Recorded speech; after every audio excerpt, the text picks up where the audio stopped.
देखो ये जो फाइनल अकाउंट चैप्टर है ये सब में ही 11 में भी है, उसके बाद सेमेस्टर 1 में भी है, सेमेस्टर 5 में भी है, हर जगह में फाइनल अकाउंट है। ये चैप्टर जितना अच्छे से सीख लेता उतना ही तुम्हारा बुलाएगा। ये चैप्टर एक जगह बदली कर एक जगह ये चैप्टर आता है फाइनल अकाउंट। पहली बात तो समझोगे कि सर फाइनल अकाउंट क्यों करेंगे, जैसा तुम आने जब शुरू करने का तो सर फाइनल अकाउंट क्या होता है, क्यों बनाते हैं, और फाइनल अकाउंट बनाने का पीछे वजह क्या है। देखो यहाँ पर बात, जब हम लोग जो तुम्हारा सवाल है ना वो हम लोग बहुत दिन पहले तुम सवाल का जवाब हम लोग दिया, फिर से आज एक बार हम बोल दे रहे हम लोग फाइनल अकाउंट क्यों बना रहे हैं।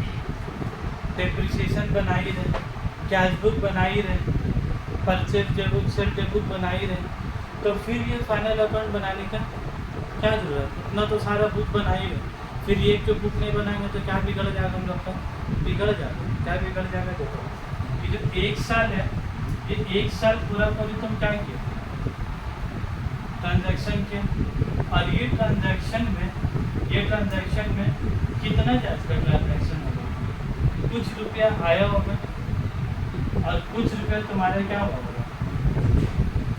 एक्सपेंस होगा, और कुछ ट्रांजैक्शन से तुम्हारे साथ क्या होगा, एसेट होगा, और कुछ ट्रांजैक्शन से तुम्हारे साथ क्या होगा, लाइबिलिटी हुआ।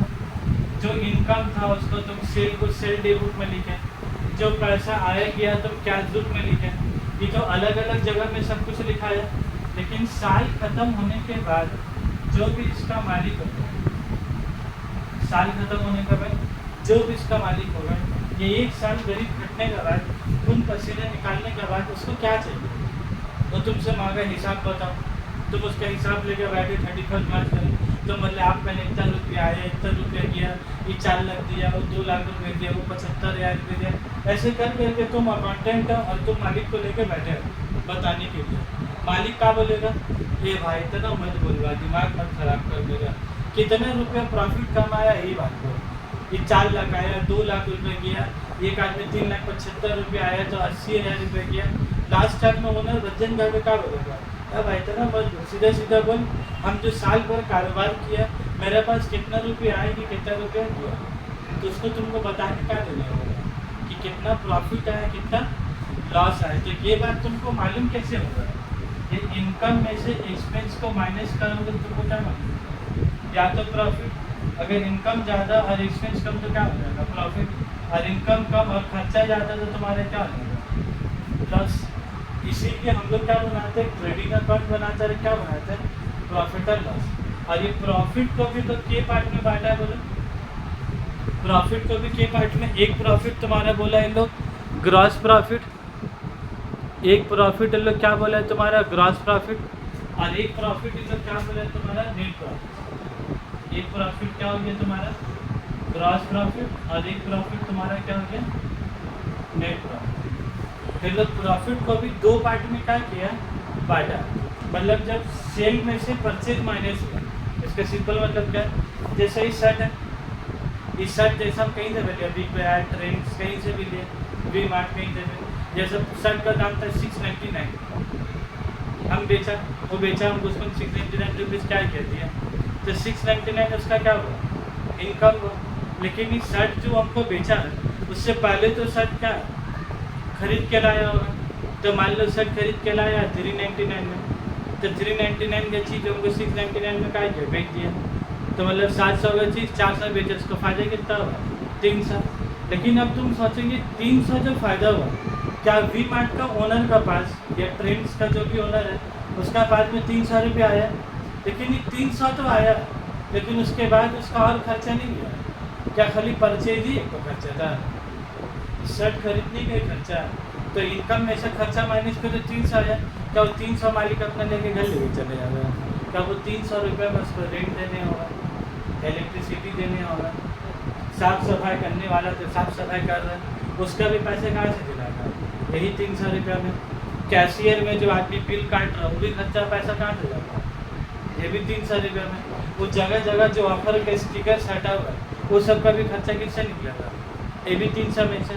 तो 300 तुमको देखने में लग रहा है तुमको प्रॉफिट हुआ, लेकिन क्या हकीकत में 300 रुपये बचा तुम्हारे पास। तुम रुपये भर कितना लेके जाओगे? अब 300 रुपये में सैलरी दे दिए, रेंट दे दिए, इलेक्ट्रिसिटी दे दिए, वॉशिंग उसका खर्चा दे दिए, स्पीकर का खर्चा, एडवर्टीजमेंट का खर्चा, सब खर्चा माइनस कर दिया, तुम्हारे पास कितना बचा? 50। तो एक जगह प्रॉफिट हुआ 300, और फिर जब सबको माइनस किया तो प्रॉफिट कितना बचा? 50। तो हकीकत में तुम कितना लेके जाओगे घर? 300 की 50? 300 तो खाली दिखने का, ले जाने का थोड़ी ना। तुम हकीकत में मालिक का कितना पैसा आया? 50। इसीलिए लोग प्रॉफिट को दो पार्ट में, ग्रॉस प्रॉफिट और एक तुम्हारा क्या? Net profit. ग्रॉस प्रॉफिट में सेल माइनस परचेज होता है, और नेट प्रॉफिट में ग्रॉस प्रॉफिट आने के बाद और भी जितना सारा खर्चा है, ये सारा खर्चा यहाँ क्या होता है तुम्हारा? माइनस होता है। तो बस यही दो अकाउंट बनाया, एक बनाया ट्रेडिंग, दूसरी तो क्या बनाया? Profit and loss account. तो जीपी जो आया, ये जीपी खाली देखने का, फिर जीपी यहाँ पर क्या करेंगे हम लोग? ट्रांसफ़र करेंगे। ट्रांसफ़र करने के बाद क्या वही हकीकत में प्रॉफिट है कि सैलरी, रेंट, इलेक्ट्रिसिटी, एडवर्टीजमेंट, जो भी डोनेशन, चैरिटी जो भी तुम किए, तो आई गया अचानक से तुम्हारे दरवाजे में पैसा मांगने, उसको भी तुम दिए। तो जो भी तुम पैसा दे रहे हो, सब पैसा कहाँ से दे रहे हो? 300 में से दे रहे हो। तो जो ऊपर बचा वो ग्रॉस प्रॉफिट, और उसके बाद और भी जितना सारा खर्च है बाकी सबको माइनस के, वो माइनस करने के बाद तुम्हारा क्या बचा?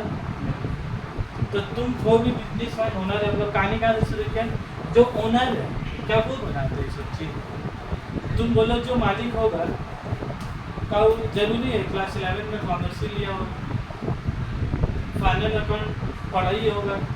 मान ली 11 में कॉमर्स लिया भी, मान ली फाइनल अकाउंट में छोड़ दीजिए होगा एग्जाम में, वही टफ दे पढ़ दे जाएंगे। तो अगर 11 में कॉमर्स लिया भी अरे चैप्टर भी नहीं पढ़ा दे तो आप बना सकेगा भी मार्क हमारे।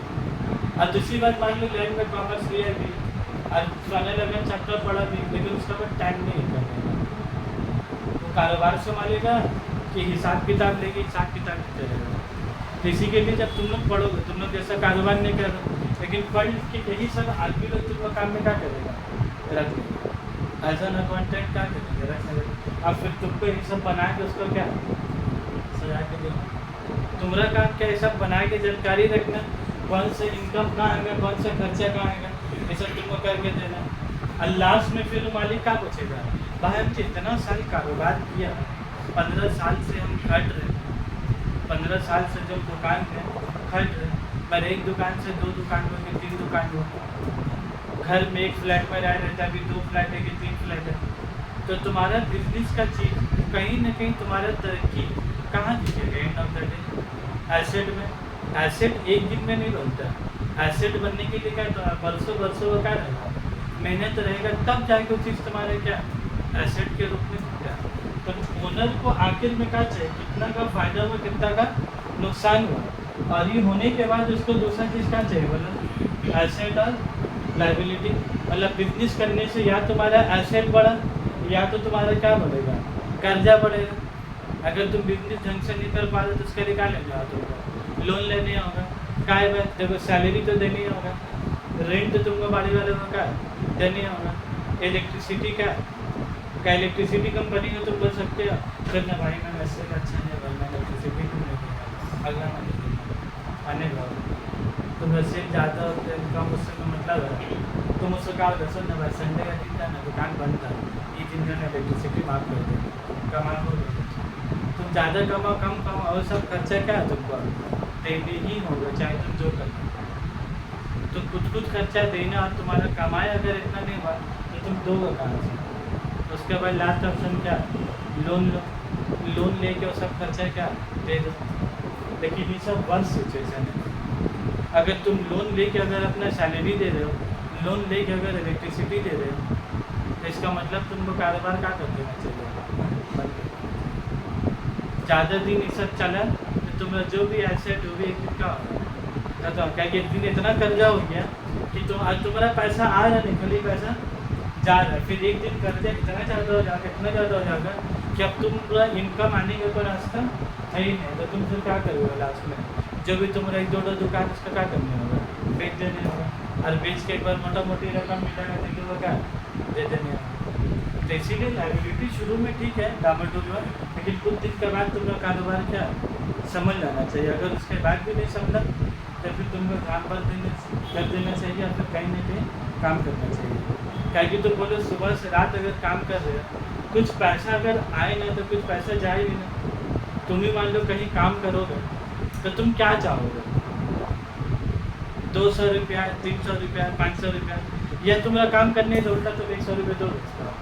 ये कैसा काम है?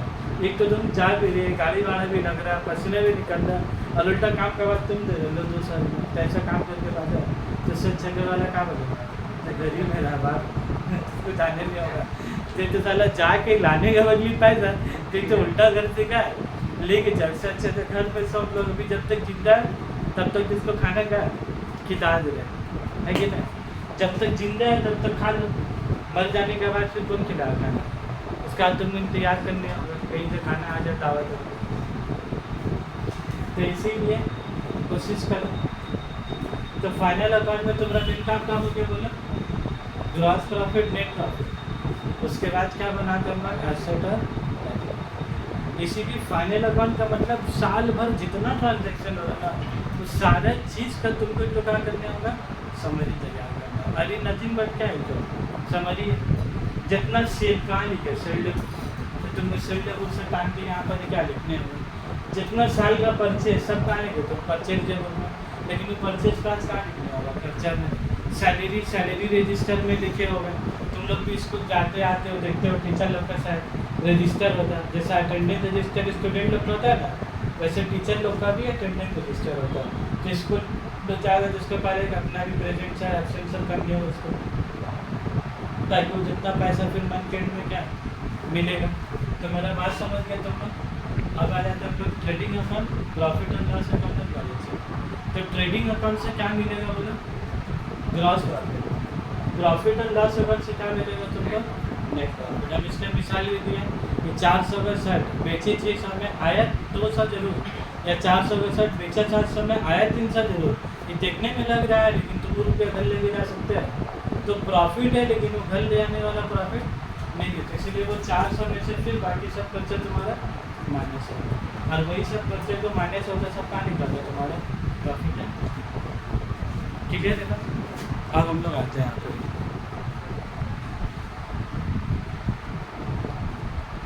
अभी चैप्टर शुरू करने से पहले ही तुम शुरू में छेड़ दिए इनको पढ़ाने से पहले, इसके लिए हमको बोलना है। तुम नहीं छोड़ते तो हम ये सब बोलते हैं। यहाँ से शुरू करते हैं trading account, profit and loss account और बैलेंस शीट। तुमको एक बात बोलो, याद रखोगे क्या चीज़ बोले तो बिजनेस का जो खर्चा होता है क्या होता है, एक्सपेंस। एक्सपेंस दो टाइप का खर्चा होता है, एक डायरेक्ट एक्सपेंस और एक इनडायरेक्ट एक्सपेंस। क्या टाइप का खर्चा, एक डायरेक्ट एक्सपेंस और एक इनडायरेक्ट। तो याद रखोगे जितना डायरेक्ट एक्सपेंस है वन साइड से, जितना डायरेक्ट एक्सपेंस सब कहाँ लिखा तुम्हारा ट्रेडिंग अकाउंट का डेबिट से, और जितना इनडायरेक्ट एक्सपेंस सब कहाँ लिखा तुम्हारा प्रॉफिट एंड लॉस अकाउंट का डेबिट से। डेबिट में लिखाएगा खाली ऊपर भी खर्चा लिखाएगा नीचे भी खर्चा। तो जैसे हम बोले ये परचेज ऊपर, उसके बाद फिर वेजेस क्या हो गया बोले तो लेबर को जो तुम पैसा दे रहे हो, लेबर को सैलरी नहीं बोला जाता, लेबर को तो डेली होता है, इसीलिए जो डेली लेबर होता है तो क्या बोला जाता है लोग वेजेस। और जो लोग को मंथली में है, जो लोग को सैलरी मिलना वो सब का आगे तुम्हारे नीचे, तो वो भी खर्चा बराबर बोला, ये भी खर्चा जैसा 2 वेजेस और ये तुम्हारा क्या है सैलरी। तो वेजेस भी खर्चा और सैलरी भी खर्चा। क्वेश्चन में वेजेस देगा तो क्या लिखोगे, ट्रेडिंग का डेबिट साइड, सैलरी बोलेगा तो क्या लिखोगे ईयर का डेबिट साइड में। मतलब वो डेली में हम जो शुरू किया था बोले all direct expense are debited to trading account और all indirect expense are debited to indirect expense कैसे। अब मसला ऐसा है कि बात तुमको डिसाइड करना है कौन सा डायरेक्ट एक्सपेंस और कौन सा इनडायरेक्ट एक्सपेंस। ये बात का फैसला कैसे होगा, ऐसे होगा the expenses which having 1-to-1 relationship with the product, the expenses having 1-to-1 relationship with the product is called direct expense और the expense which do not have one two one relationship with the product. वो खर्चा जो रुपया तो खर्चा हुआ लेकिन इस प्रोडक्ट के लिए कितना रुपया खर्चा हुआ ये बात मालूम नहीं। तो वो सब सारा खर्चा तुम लोग क्या बोलेंगे तुम्हारा इनडायरेक्ट एक्सपेंस। अब इसका हम तुम लोग को मिसाल देंगे, ठीक है। दो तो मिसाल देंगे, पहला वाला मिसाल देंगे तो तुम लोग कन्फ्यूजन रहोगे, उसके बाद दूसरा वाला मिसाल देंगे तो एकदम क्लियर हो जाएगा, फिर बहुत मजा आएगा दूसरा वाला मिसाल में। लेकिन पहला वाला एग्जाम्पल मतलब क्या बोला जाए पढ़ाई लिखाई को ओरिएंटेड, ठीक है। और दूसरा वाला एग्जाम्पल हम लोग वाला ओरिएंटेड है, ठीक है, जिसमें तुमको ना ज़्यादा अच्छे से समझ में आएगा। लेकिन पहले तो पढ़ाई लिखाई वाले एग्जाम्पल देने होगा, जैसा कि फॉर एग्जाम्पल जैसे कि क्या मान लो जैसे घड़ी है, ये घड़ी भी जो बना ये घड़ी में एक तरह का खर्चा लगा बनने के लिए कि बहुत सारा टाइप का खर्चा, बहुत सारा टाइप का खर्चा।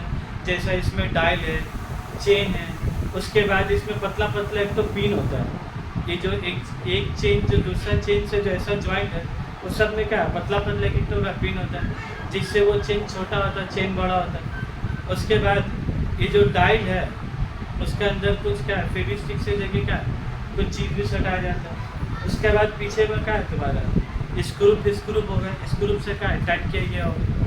लेकिन अब उनको एक बात होगा जब इतना तरह खर्चा होता है इसमें से डायल का खर्चा जो होगा जो डायल है ये डायल का खर्चा प्रोडक्ट के साथ वन टू वन रिलेशनशिप होगा कि नहीं होगा। वन टू वन समझ में आ रहा है। जैसे तुम डायल खरीदोगे वाला तो ये वाला डायल का दाम 3000 रुपये, तो तुम अगर 10 तो डायल खरीदो कितना हो गया 30,000 रुपये। अब 3000 एक तो डायल का दाम, फिर चेन का दाम आ जा, चेन का दाम लगा 1500 रुपये, तो 3 और 1.5 कितना हो गया 4500 रुपये, ठीक है, ये खर्चा है। और उसके बाद आ जाए स्क्रू ड्राइवर जो चार को नट से जो चार को तरफ टाइट हुआ होगा स्क्रू। लेकिन बोलो क्या स्क्रू पर पीस करके मिलता है कि पर पैकेट पीछे मिलता है। स्क्रू ब्रेक हिसाब का है पर पैकेट पीछे। फेवी स्टिक कैसे मिलता है पर पैकेट। लेकिन जब तो तुम 5 रुपये का फेवी स्टिक या 100 रुपये का स्क्रू खरीद के लाए, 100 रुपये का स्क्रू में तुम लोग भी जानते हो जब खुलते हो तो क्या होता है कुछ अच्छा स्क्रू निकलता है कुछ क्या खराब स्क्रू। क्या रेशियो निकालना पॉसिबल है कितना अच्छा कितना खराब। कभी खुलते तो बेटा सब अच्छा है, कभी क्या किसी का मुँह तेना किसी का कुछ नहीं, समझा लगा।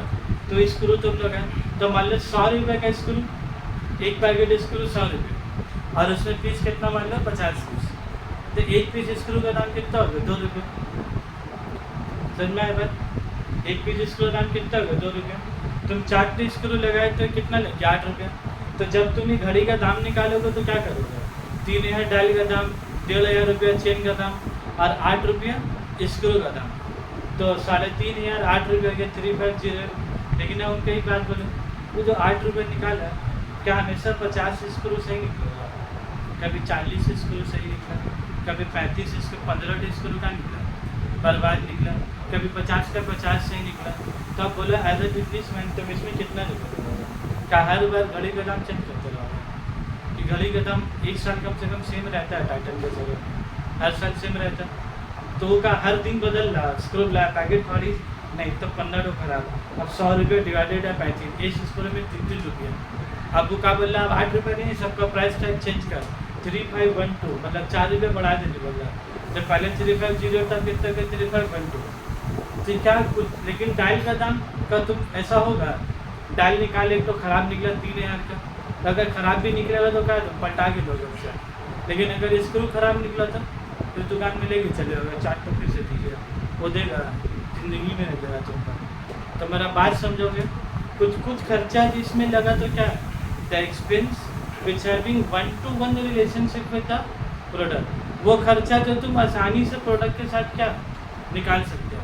लेकिन मान लो फेवी स्टिक जो तुम लगाए किलो अब 5 रुपये में कितना घड़ी सटेगा मालूम है, वो भी कम भी सटेगा कभी क्या ज़्यादा भी सटेगा। तो तुम ऑन एन एवरेज 1-1 रुपये करके क्या करोगे जोड़ दोगे। तो वो वाला 1-to-1 रिलेशनशिप है कि नॉट हैविंग 1-to-1 रिलेशनशिप है। वो फेवी स्टिक वाला खर्चा वो नॉट हैविंग है। लेकिन चेन का खर्चा घड़ी डायल का खर्चा ये सब क्या है तुम्हारा 1-to-1 है।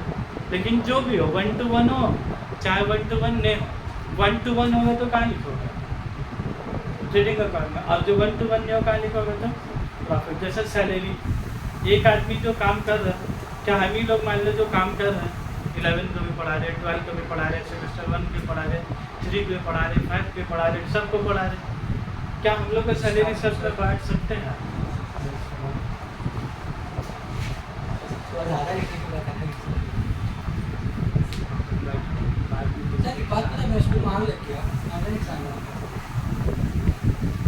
जो सैलरी, पहले बात सुनो, जो सीरियस बातचीत चल रहा है।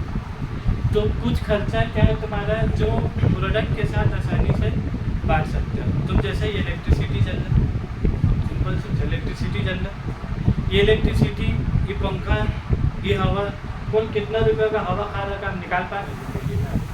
इलेक्ट्रिसिटी बिल आ गया महीने का आखिरी में, हमको इलेक्ट्रिसिटी बिल देना है 2000 रुपये, लेकिन मेरे पास 5 बैच पड़ रहा है, तब 2000 डिवाइडेड बाय 5 बैच 400 रुपये करके निकाल सकते हैं क्या?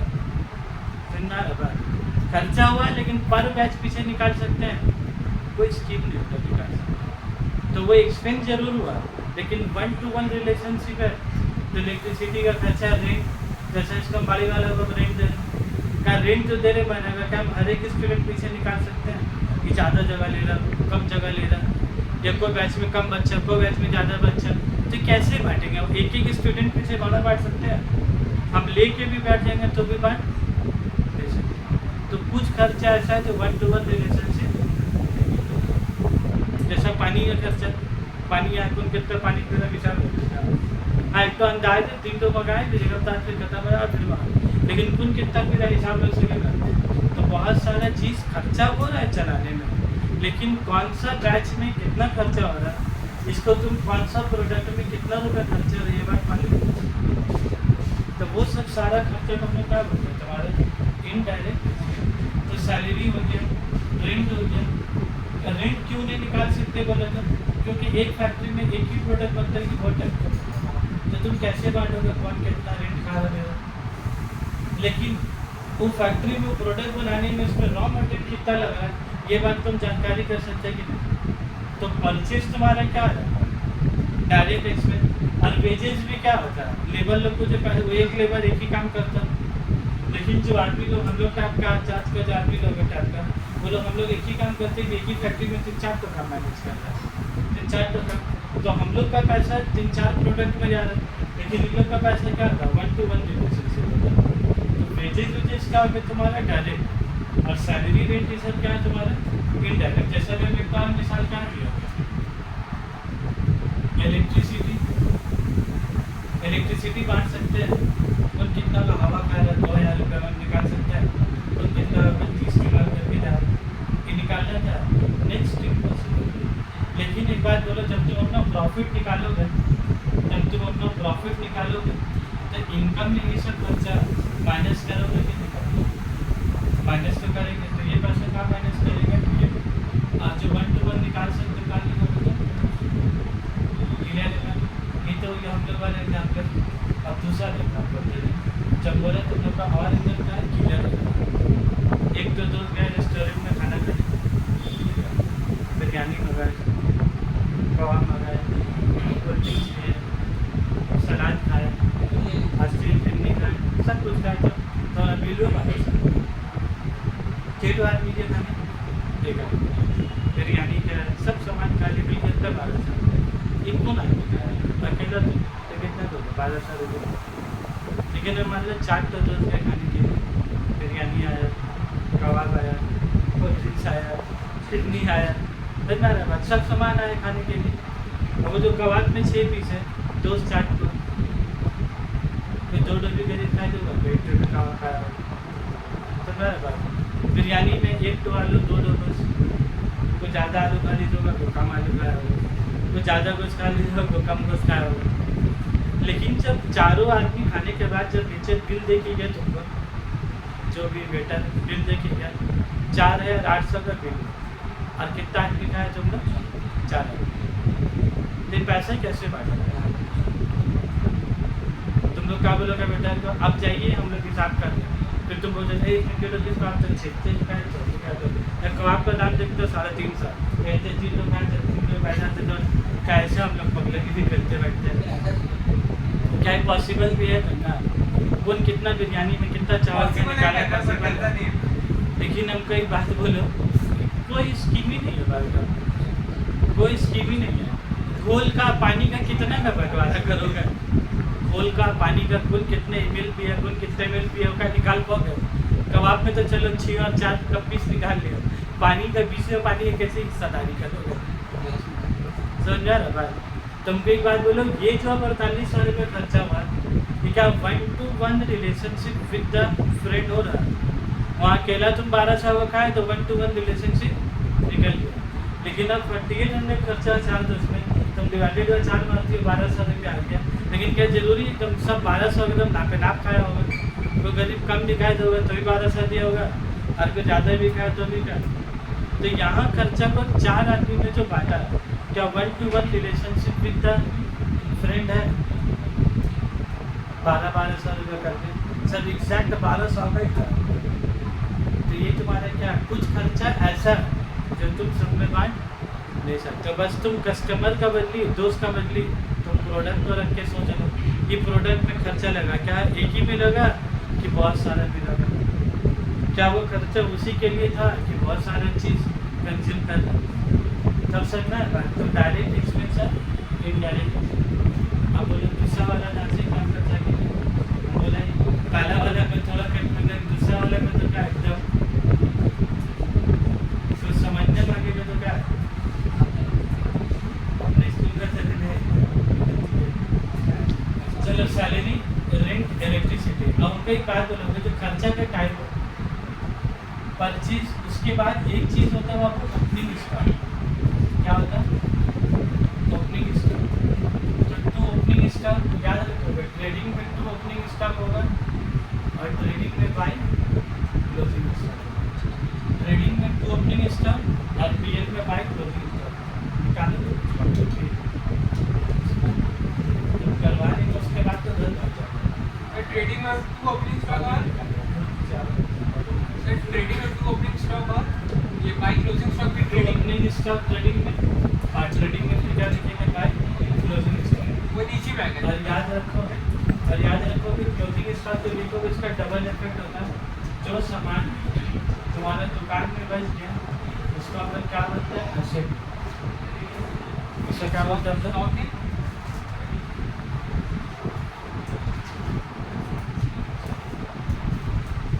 जो हम लोग क्लोजिंग स्टॉक जो यहाँ बचा, वो साल के आखिर में जो बचा वो हम लोग के लिए क्या है? साथ ही साथ एसेट।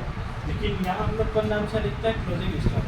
और ऐसे साइड में कौन सा नाम से लिखता है? हम लोग स्टॉकिंग।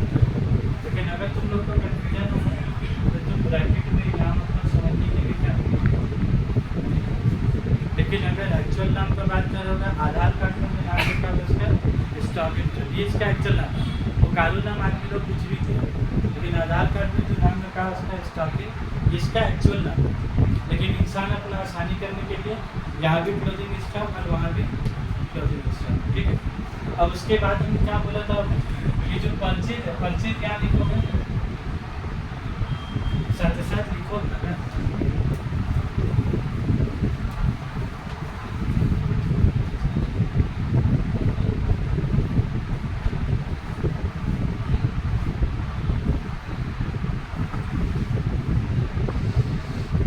परचेज में से क्या लिस्ट करेंगे? मतलब परचेज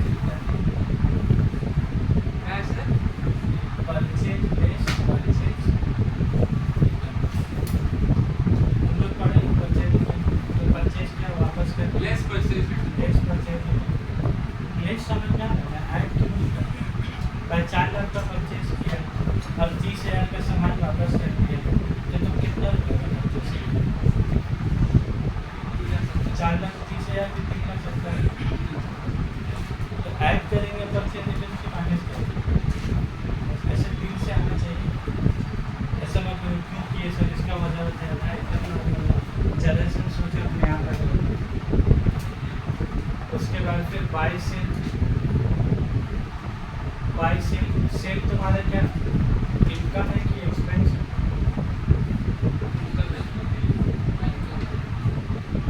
सेल क्या तुम्हारा इनकम है। और सेल में भी सेल रिटर्न होता है कि नहीं? हम लोग कस्टमर को दिया, कस्टमर हमको दे दी वापस। तो जो सेल रिटर्न कर उसमें क्या करेंगे? माइनस कर देंगे। नीचे रख के खराब है, ऊपर से जो तुम्हारा आधा तेरा तरीके से दिख रहा है। अभी भी समझ ना, 3 महीना अभी भी एग्जाम के लिए बाकी है। 40 नंबर लाना भी उतना ज़्यादा ऐसा काम नहीं है, जैसे 40 नंबर लाने के लिए भी आदमी को 60-70 नंबर लिख के आता है, तब जाकर उसको कट पीट देगा, तब जाकर 40 मिलेगा। और तुम तो जो हिसाब से बोल रहे 40 नंबर में पढ़ दिया, तुम्हें 40 पे 40 आ गया, कट के बेटा 18-20 पता चला। अभी तुम तो जान सुनोगे और फिर साथ ही साथ हम भी जाएंगे तुमके साथ।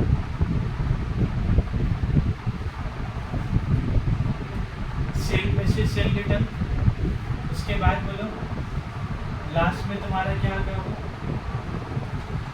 Gross profit. ग्रॉस प्रॉफिट कैसे लेंगे पड़ेगा ना, ये दोनों को पहले ऐड कर देंगे, ये दोनों को क्या करेंगे पहले ऐड, उसके बाद इस सबको क्या करेंगे माइनस, तो तुम्हारा क्या बचेगा प्रॉफिट। ये तुम्हारा क्या इनकम और ये तुम्हारा क्या एक्सपेंस। तो इनकम में से एक्सपेंस को क्या करोगे माइनस करेंगे, तो क्या बचेगा तुम्हारा। फिर ये जो 2 ग्रॉस प्रॉफिट लिखा है वो यहाँ पर क्या लिखा है तुम्हारा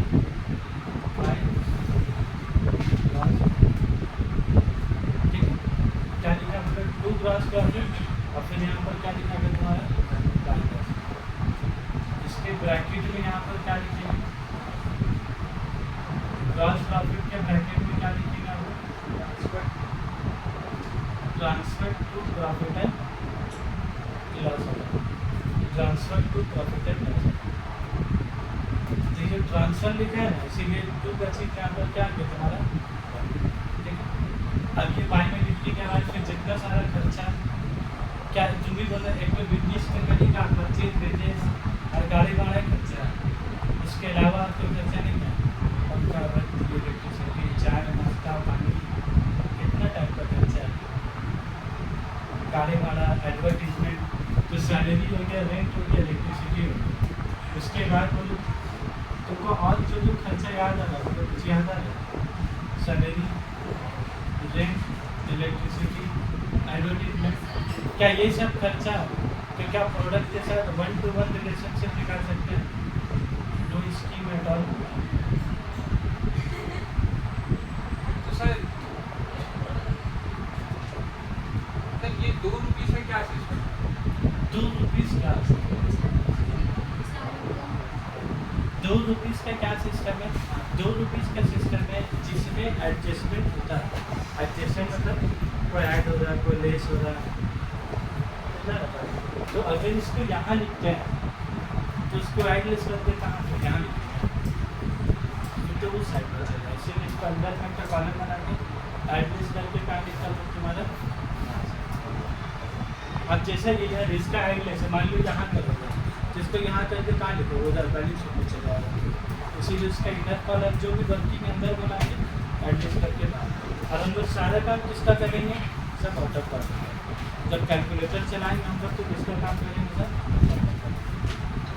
और दूसरा चीज़ अगर पूछोगे सर 2 का क्या है, एक आंसर होता है जिस आइटम में एडजस्टमेंट होता है, जिस आइटम में या जिस ट्रांजैक्शन में एडजस्टमेंट होगा उसके इनर कॉलम में लिख के तब फिर आउटर कॉलम। जैसे ये सैलरी था ना, कितना बार इस सैलरी में क्या बोलेगा तुम्हारा और उसमें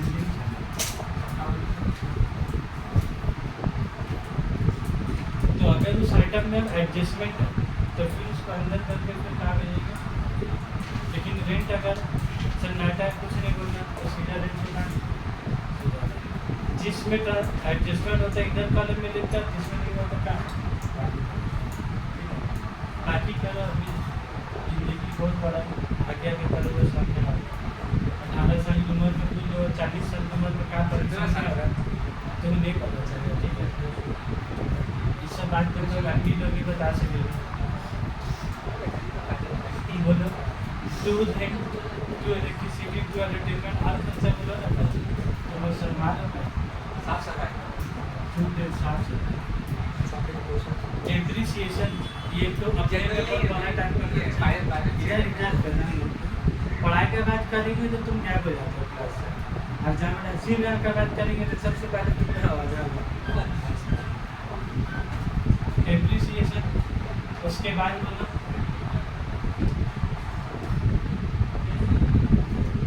जो भी डोनेशन चैरिटी होता है, जो भी तुम गरीब को दान दिए, डोनेशन दिए, ये सब भी बिजनेस का क्या खर्चे ही है। खर्चा है तो प्रॉफिट क्या होगा, बढ़ेगा कि घटेगा? उसके बाद जो तुम बोलते ना वो साफ सफाई मतलब इंग्लिश में क्या बोलते हैं, ऐसा ना कुछ बोलना, साफ सफाई।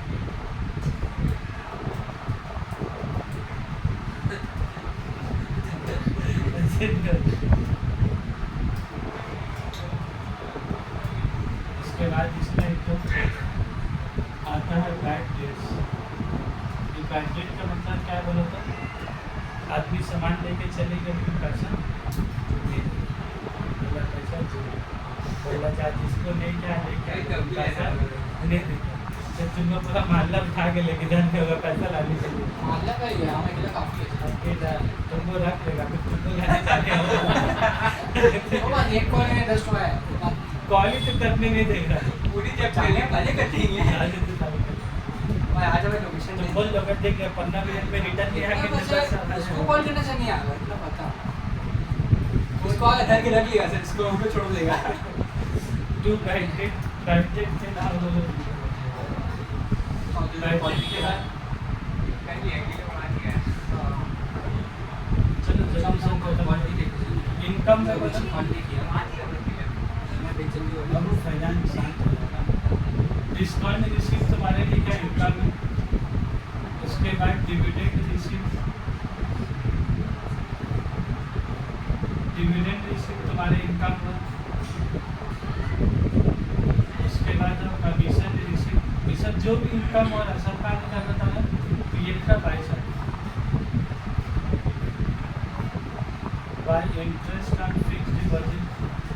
मान लो जिंदगी में कभी तुम्हारे पास ज़्यादा पैसा हो गया तो तुम कुछ एफ डी कर दिया, वहाँ से भी 4-5 हज़ार रुपये का महीना का आ गया या साल का आ गया, तो ये सब जो भी इनकम आएगा सब तुम्हारा काम करेगा, प्रॉफिट एंड लॉस अकाउंट का पैसा। सेल भी देखो इनकम है तो वो कहाँ दिखाएगा, जो डायरेक्ट इनकम है। और ये सब सारे इनकम तुम्हारा क्या इनडायरेक्ट, इससे क्या तुम्हारा बिजनेस आएगा कि तुम बैंक में पैसे एफ डी के तो वहाँ से इंटरेस्ट आएगा। और सेल तुम्हारा क्या तुम्हारा खुद का बिजनेस है, ठीक है। और डायरेक्ट सेल का ये ऐसे दूसरे में आपको राइट साइड बढ़ेगी कार्ड बच जाएगी।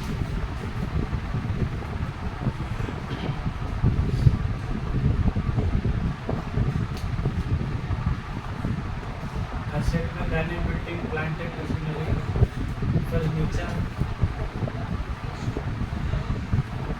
फर्नीचर का बात करो, इन्वेस्टमेंट के एसेट अभी के लिए डेटर्स बिल रिसीवेबल,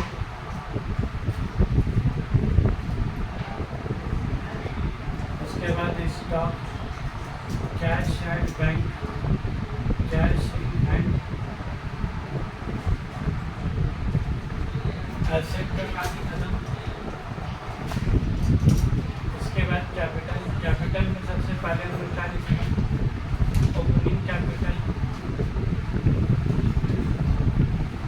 उसके बाद ऐड नेट प्रॉफिट,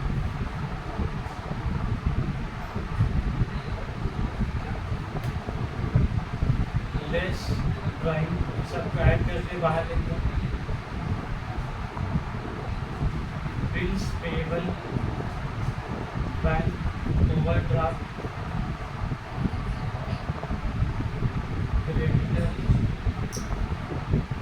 ये सब तुम्हारा क्या हो गया, सब तुम्हारा क्या है, ये याद नहीं करना, बस सिंपल है। जो ड्राइवर लिख के नहीं बनाते तुम लोग, एसेट होता था डेबिट में लिखते थे, लाइबिलिटी होता था क्रेडिट में, तुम लोग नहीं लिखते थे, तुम लोग का लैंड की जरूरत थोड़ा।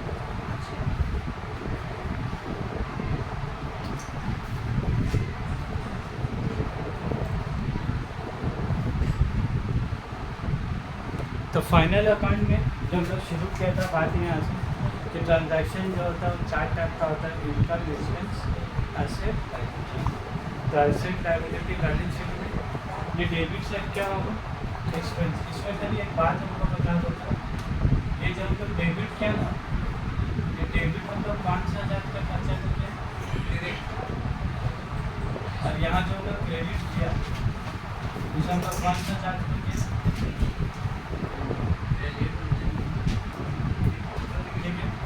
उसके बाद ये इनकम साइड है, यहाँ पर इनकम जो क्रेडिट किया ये सब कौन सा टाइप का इनकम, डायरेक्ट इनकम, और ये सब जो इनकम क्रेडिट किया ये सब कौन सा टाइप का इनकम है हमारे, मुझे बताया ना डायरेक्ट इनडायरेक्ट, ये तुम्हारा MCQ का पार्ट है, ठीक है, ये सब MCQ फैक्टर। उसके बाद उनको एक बात लास्ट बात कभी बोले, ये जो ट्रेडिंग और प्रॉफिट एंड लॉस अकाउंट है ये रियल अकाउंट है कि पर्सनल अकाउंट है कि नॉमिनल अकाउंट है। ये जो ट्रेडिंग अकाउंट और प्रॉफिट एंड लॉस अकाउंट है वो पर्सनल अकाउंट है, रियल अकाउंट है कि नॉमिनल अकाउंट है।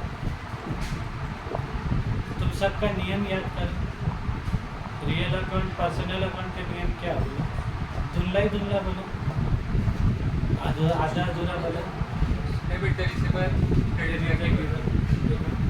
उसके बाद रियल अकाउंट का नियम बोलो, डेबिट बढ़ता है से क्रेडिट बढ़ता है।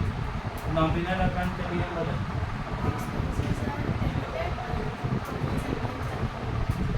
अब देख के बोलो कौन सा, देख के बताना तो आराम से बताएंगे। इसे तुम बोलो, जब तुम नियम बोले तो अपने आप समझ में गया। नॉमिनल अकाउंट के नियम क्या होगा, debit on expense and losses और क्रेडिट ऑन इनकम एंड, ठीक है। तो ये एग्जाम का MCQ क्वेश्चन होगा, ठीक है। ये जो प्रॉफिट एंड लॉस अकाउंट है ना, ये कौन सा अकाउंट होता है तुम्हारा, नॉमिनल अकाउंट, और ट्रेडिंग अकाउंट में तुम्हारा कौन सा अकाउंट होगा,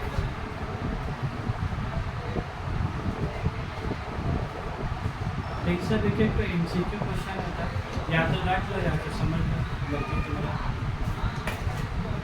ठीक है। फिर हम लोग मिलेंगे, अब इसका हम लोग क्वेश्चन आंसर करेंगे तो फिर मिलेंगे, ठीक है।